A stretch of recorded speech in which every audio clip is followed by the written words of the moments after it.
Today we're going to be talking about consumer debt repayment. Now by consumer debt, I mean all debts in your personal name other than your home loan. So credit cards, hire purchases, personal loans or overdrafts. If you have any of these debts when you start working with UChange, we will make them one of your top 3 priorities to get these paid off as quickly as possible. Any payments you're making towards consumer debt is simply tying up your hard-earned income. You'll be so much better off emotionally and financially by repaying that debt. Many of my clients have commented at how much of a weight they had lifted off their shoulder as soon as they were able to repay all of their debt. When you have consumer debt, you can feel completely controlled by this. It impacts your choices and your ability to achieve financial freedom.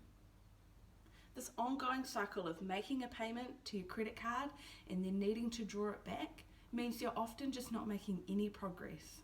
The first thing that we do is create a system to make sure that you are no longer reliant on falling back on those credit cards. And then we commit to a debt repayment strategy. I'm going to talk about 2 debt repayment methods today, the debt snowball and the debt avalanche. What repayment strategy we went for would completely depend on your current financial situation and also what debts that you have at the moment. The debt snowball is where you list all of your debts from the lowest balance to the highest balance, and you make minimum repayments on all of those debts except for the lowest balance. You direct any surplus that you have into the debt with the lowest balance. The snowball method is a great way to get fast results and build momentum quickly, which can be really motivating. It takes into account your emotional connection to money and your money behaviours. It's more than just about numbers.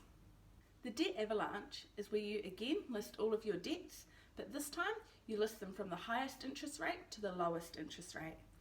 Again, you make the minimum repayments on all of the debts except for the one with the highest interest rate. This is the one where you direct all of your surplus to. Mathematically, this is a great option because you'll ultimately save more interest. If you have quite high debts though, it can be quite slow to build momentum and get progress. Ultimately, it comes down to your current situation, what motivates you, and what your money personality is. It's really important to understand the big picture when you're choosing the debt strategy that's going to work best for you. So, if you have consumer debt, pick a strategy, make a plan, and get it repaid. You will be able to make much better progress to more meaningful financial goals without the burden of consumer debt repayments.